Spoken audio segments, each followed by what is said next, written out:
Hello, everyone, and welcome to Nifty Ninty, the podcast where we run down everything Nintendo every week. I am your host, Matt Tuna Turner, and I'm so happy that you are with us this week. I am sorry about last week. I was traveling and just wasn't able to record anything at all. So, this week we have a double stuffed episode for you guys. This week, we run down the normal new releases as well as some of the headlines that have happened over the last couple weeks. Also came to a conclusion on which Mega Man game I'm going to play for you guys, and we have another video game review. But even though I took a week off, doesn't mean the Nintendo eShop did. So why don't we get into the past 2 weeks' new releases? Now, because 2 weeks have gone by, this list is incredibly large. So we're going to try and rattle this off as quickly as possible. Alright, you guys ready? I'm going to try and do this in one breath. It's somewhat alphabetized, so you should be able to tell which games came out last week and which games came out this week. I'm going to go last week and then this week. Hopefully you can follow along. And are you ready?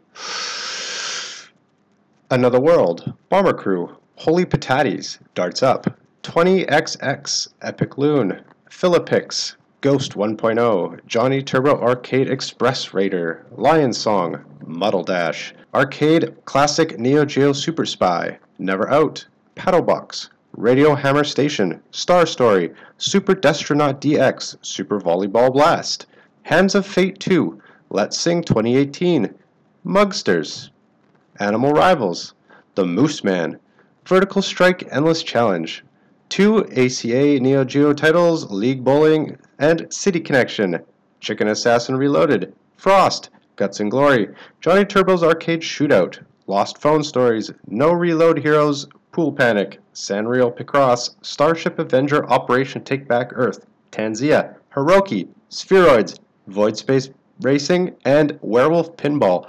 Whew! That's a lot. That's a lot. All right. Now that we've run through all of those indie titles, why don't we take a minute to just talk about a couple of them. Now I know we just ripped through a lot of titles, but I wanted to take a minute just for a couple standouts that we had over the last 2 weeks. The first was actually 20XX, which is kind of what would happen if Mega Man X was made today. It's a roguelike game. It's got all the familiar elements of a game that is created today, but is very much like Mega Man X. And not in the same way that Mighty Number 9 was like Mega Man. This is actually almost a direct ripoff, but it includes all the best things from gaming today. There's like a hub world, and there's seamless drop-in multiplayer, and you progress through a story that has incredible difficulty, but it gets easier as you pick up items and stuff. So I think that is definitely a game worth picking up. Another one worth picking up is a game called Mugsters, which is a physics-based game. You are tasked with a couple things: shut down satellites or rescue humans on various islands and then get off the island. And you can do it in any way possible. But the thing that really sets this game apart is the fact that it uses like real-life physics. Like if you were to break a wall, the wall falls apart, and you can actually use pieces of that wall to solve other puzzles or to help other humans escape or complete other tasks. And it's really neat. The art style is fairly minimalist, and I don't even think the main character has a name, but the puzzles are really fun. And if you're into physics-based puzzle gaming, this is definitely one you should pick up. And the last one I wanted to talk about was Pool Panic, which is a Adult Swim title. So you can imagine how this one is. It is one part billiards and another part psychedelic drugs.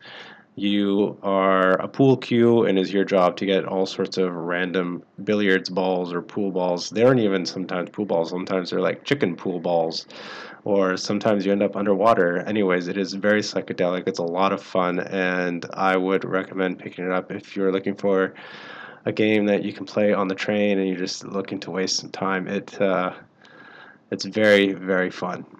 Anyways, on to the package titles that came out over the last couple weeks. 2 weeks ago, we had the Hotel Transylvania 3 movie tie-in game, We also had Shining Resonance, which I know is very popular on mobile. For Switch and 3DS, we got the re-release of Captain Toad Treasure Tracker, a game that I absolutely loved on the Wii U. They've re-released it now for Switch and 3DS. Apparently they got rid of some of the 3D World content, but they've replaced it with Super Mario Odyssey, so I don't know, you can take or leave that how you want. However, the biggest release that week was Octopath Traveler. I'm going to come back to that in just a sec.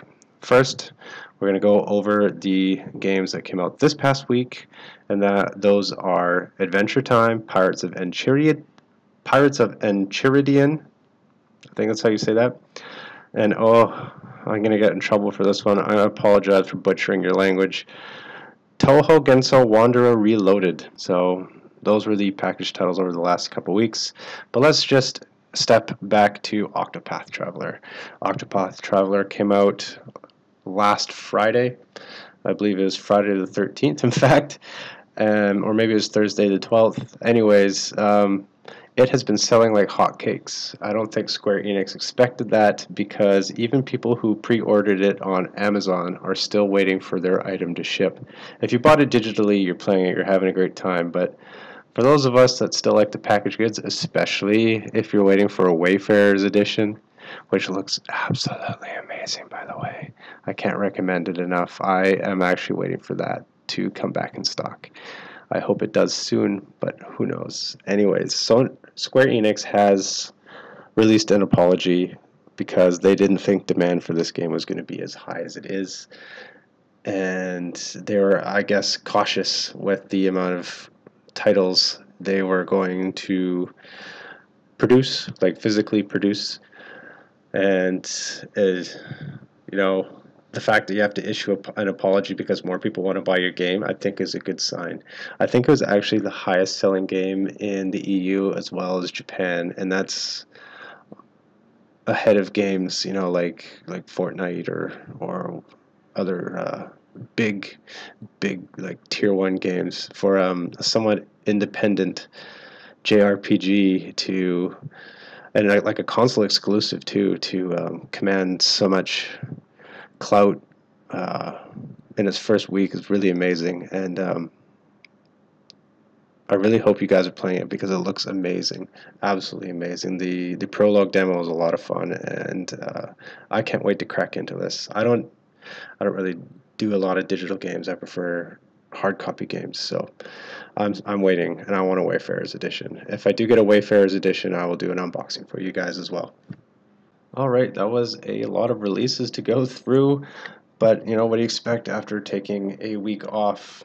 Let's get on with this week's, actually the past 2 weeks, headlines. We're going to start with the story that came out 2 weeks ago and actually has to do with the Nintendo eShop, and that is on an investor call. Nintendo stated that they would like to release 20 to 30 indie games per week on the Switch. Now, as a consumer, I think this is great. I think it's amazing. It means that the Switch hardware is doing quite well. People are obviously gravitating towards the store, and they're downloading lots of games. It's helpful that, you know, they range between a couple bucks to $15, and there's usually sales and stuff that go along with it.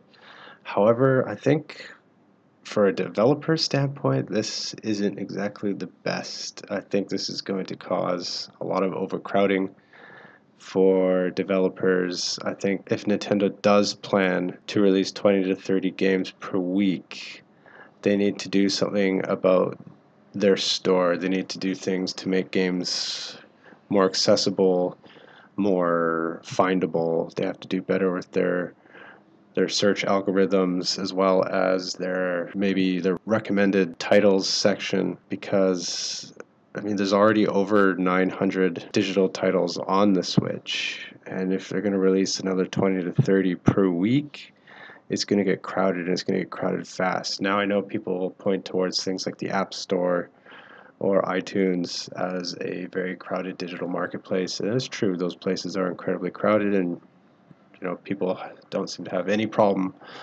with those places, but this is a somewhat new platform, and the store isn't quite as fleshed out as an app store or the Play Store or Amazon or any of those other digital retailers. So, I don't know, what do you guys think about this? Like I said, as a consumer, I think this is great. I think it's amazing.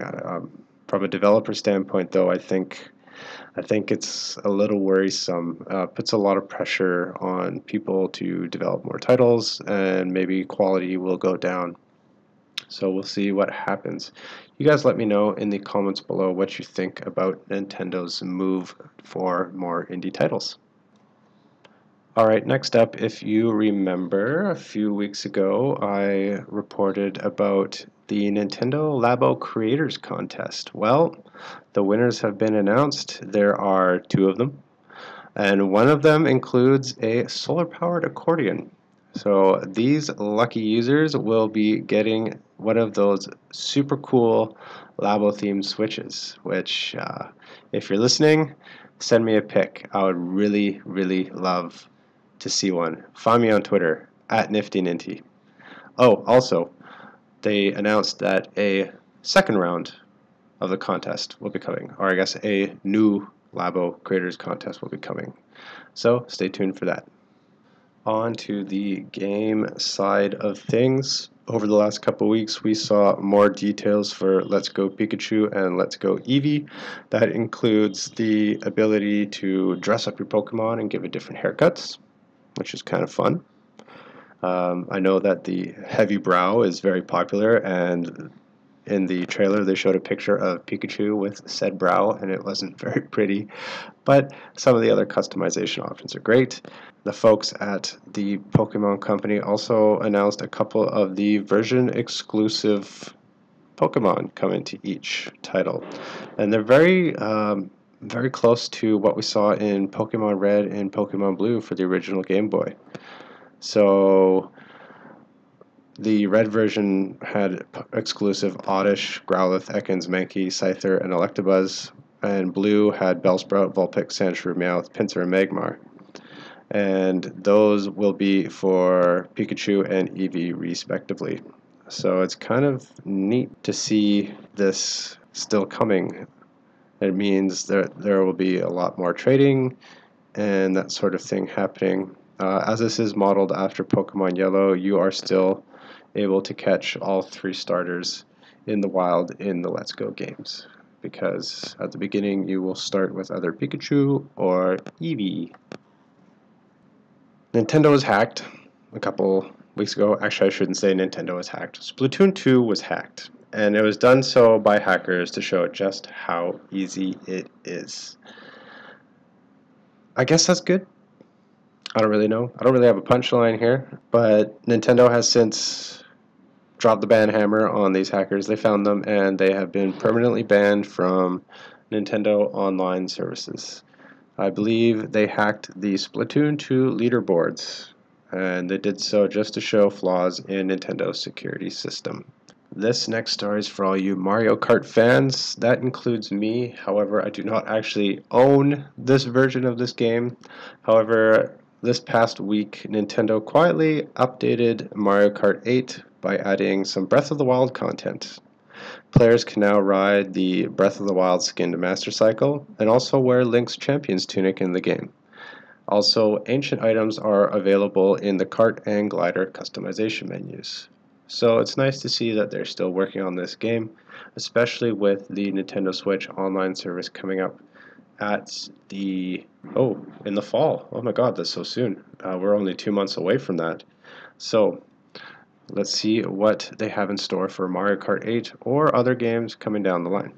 This last piece of news is a double whammy from Trey Parker and Matt Stone. We are getting a new DLC pack for the Fractured Butthole, and the best part, it's coming in 2 weeks. 2 weeks for a whole new story to be added to the Fractured Butthole, which I think is great. But that wasn't the only little piece of news that we got from the folks from South Park. The original RPG, The Stick of Truth, will be coming to the Switch before the end of September. So maybe this will be included with some online play. Maybe it will be a Switch exclusive version. That'd be cool. considering the timing of the release, I mean, you really don't know. It's possible. But at the very least, I think it's nice to have both these titles come to the Switch at once. Maybe they'll release a bundle so you can get both of them at the same time. I'm going to keep my fingers crossed for that, and I'm going to wait and see if that gets confirmed. Alright, well, that's it for this week's releases and news. I should say the past 2 weeks' releases and news. Again, this is where I would usually be taking questions, but nobody seems to be asking any. I would love to answer your questions or take your feedback, so if you have any, please put them in the comments below, or find me on Twitter at NiftyNinty, or subscribe to my Patreon. You can get in touch with me there. Oh, as I mentioned earlier, I have been asking you guys a question for the past month or so. Which Mega Man Legacy title you wanted me to crack into first? I have decided that Mega Man 7 will be the game that I play for you guys, and I will be reviewing that on an upcoming episode, so stay tuned for that. As for now, why don't we do a little general discussion. Alright, for this week's general discussion topic, it actually just came to mind because of the whole Octopath debacle, if you want to call it that, about their unavailability for package titles. So I figured package titles versus digital titles. Which do you guys prefer? Personally, I prefer the package title route. Now I'm going to, just a caveat here, this is not the same as game streaming. Already covered that and can go more in depth into that on a later episode if you guys would like. You have to let me know. This is just strict day-and-day release, physical versus digital copy, i.e. Octopath Traveler, or perhaps Mega Man Legacy, or Mega Man X Collection, or Super Mario Odyssey, etc. You get the point. Personally, I prefer a physical title. Not only does it not require to use up all the space on my Switch or SD card, but I also like to have the box that I can display. And in the case of Octopath Traveler, they released the Wayfarers edition that I thought looked really cool, so I'm waiting for that. But what do you guys think? I know that there are advantages to having a digital release because you guys are currently playing Octopath Traveler and I'm not. I find that with digital releases you don't really own anything. It's kind of ethereal. It's not physical. Plus you don't get the whole joy of going to a store, picking up the game, maybe seeing something else you like. But it is incredibly convenient to just be able to turn on your Switch and oh, the game's downloaded. Look at that. Now I can go ahead and play Octopath Traveler while everyone else is trying to find a physical copy. So I don't know, this is one of those few things where I'm actually kind of torn on. As a collector, I love having the box. If you could see where I am now in I have a glass cabinet with a whole bunch of collectibles in there. Everything from like my phone case to my video games and the box my Super Famicom Mini came in, those types of things. And I love to be able to display those things. My amiibo are in there. I don't know. Maybe I'm just a holdout from a bygone era where people would rather have convenience over something they actually own. This is happening in a lot of different markets, industries, what have you, around, especially around tech. I mean, you don't buy physical media for music anymore or movies. It just makes sense that games goes that way as well. It's just, I don't know, call me a grandpa or old school or whatever. I still think I would rather have physical media, something I can touch, something I can smell, something I can put into my Switch, something to save on the storage cost of playing said game. Because I think there's a rumor going around that Smash Bros. Ultimate is something like 16 gigs. That's half of your Switch memory. And SD cards aren't exactly cheap. So, do I want the convenience of having that game first? Or would I rather go to the store? I would rather go to the store and save the 16 gigs on my Switch. Of course, the thing with physical media too is then you have to cart it around. Oh, this is so tough. This is so tough. And thankfully, there's a lot of cases with some built-in slots for the little cartridges, and they aren't all that heavy. But imagine like a CD or DVD or whatever. It's a lot of media to carry around. It gets heavy. And thankfully, it's not a book. Oh, be paying overage on my suitcases all over the place. But why don't you guys tell me what you think? I'll put a poll up on my Twitter page. Packaged goods versus digital. Personally, I'm torn. I am leaning more towards packaged goods just because the collector in me rules over the convenience factor. So, yeah, you let me know. Let me know in the comments below. Find me on Twitter. And let me know what you guys think. Well, I hope you guys enjoyed that. Now let's move along to this week's game review. This week is another retro game review. I swear not all the games I play are old. It just so happens that I've always wanted to play through these games or play through them again or just never got to in the first place. Either I was too young or didn't have the time or whatever. Anyways, I digress. This week's game review is the original Metroid for the NES. I played it on the 3DS because I downloaded it off the 3DS eShop. So, here's my review. I hope you enjoy. Alright, picture this. The year is 1986 and Nintendo is riding high after the releases of Super Mario and The Legend of Zelda. Nintendo's fledgling console is slowly turning the gaming industry around and they needed something to help it along.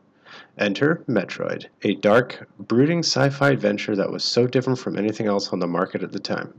Nintendo had obviously learned from the successes of Mario and Zelda and found a way to combine both those games' best aspects with a suffocating feel and mystery-laden atmosphere. Metroid, a game that created an entire subgenre that people still reference to this very day.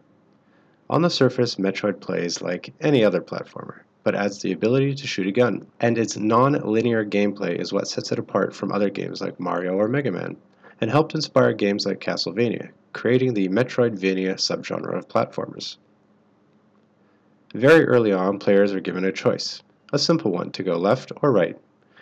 It is here where we learn that Metroid isn't your average platformer, and exploration is rewarded.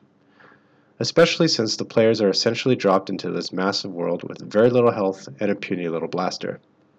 There is no set order to play in this game, however the more you explore, the more you find items and power-ups, the easier it becomes. It's really what makes Metroid such a standout.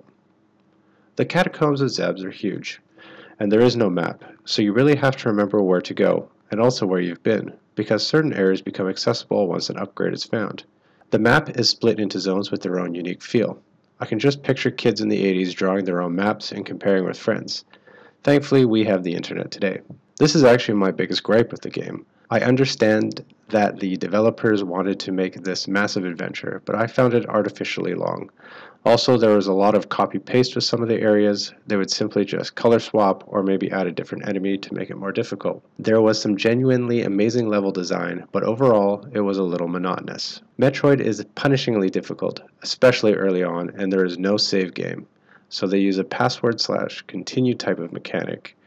Essentially though, when you die and continue, you start back at the beginning of whatever area you were at last. Finding energy packs early on is definitely paramount or you'll die. A lot.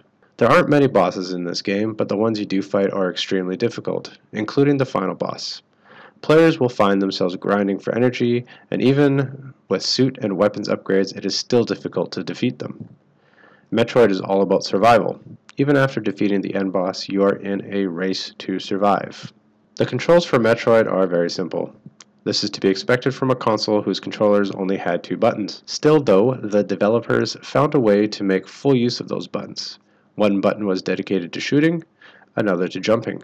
Sounds simple, but combined with the select button, players could switch between weapons on the fly. Also, as a first-friendly shooter at the time, players could shoot straight up. Pushing down on the D-pad is duck, unless you got the morph ball upgrade, then you would go into a morph ball. On the surface, Metroid is presented like any platformer. You jump, You avoid or destroy enemies, in this case with a gun, avoid pitfalls, and at the end there is typically a boss.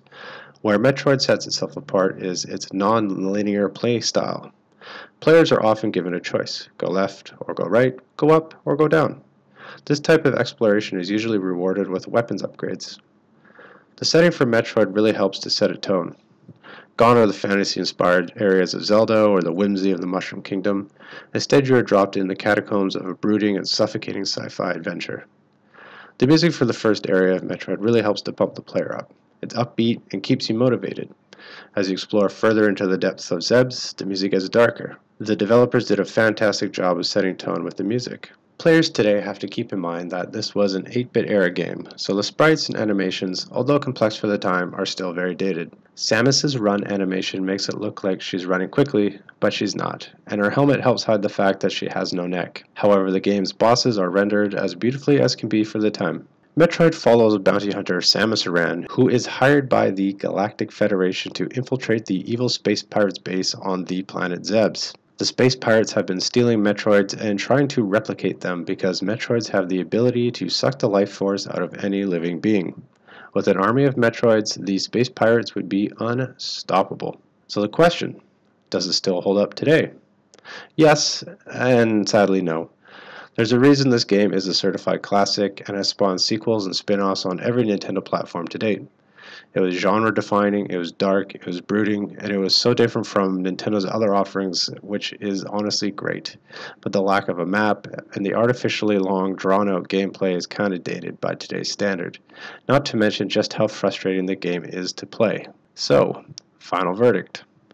For gameplay, yes, it was genre-defining, it was a bit repetitive, and the exploration was amazing and necessary, so I gave it a 7.5. The controls were tight, they were innovative for the time, and it did a lot with very little. I gave them a 9. The story, great sci-fi romp. You're not told a whole lot, you're just given a preamble, and go. The rest is up for you to decide. I gave it an 8. Presentation for Metroid was actually pretty good, especially given the fact that it is over 30 years old at this point. The music is fantastic and sets the tone perfectly. Some level design was great, some was not. There was a little bit of copy and paste, and the sprites were beautiful given the hardware at the time. So I gave it an 8. And does it still hold up today? Yes and no. So I gave it a 7. That comes to a total of 7.9 for Metroid on the NES. Alright, well, that's it for another episode of Nifty Ninty. I hope you guys enjoyed it. It was a double stuffed episode, so a little longer than usual, which, hopefully is okay. If you guys like what you see here, please do subscribe. Hit that subscribe button below, or you can find me on Twitter at Nifty Ninty. Also, I have a Patreon. If you guys would like to sign up for that, it would be a great help. If I get enough subscribers, I can start producing some goodies for you guys, which would be a lot of fun, I think, for me to do. So find me there, patreon.com/niftyninty. And again, as always, I'll see you next week, and stay nifty.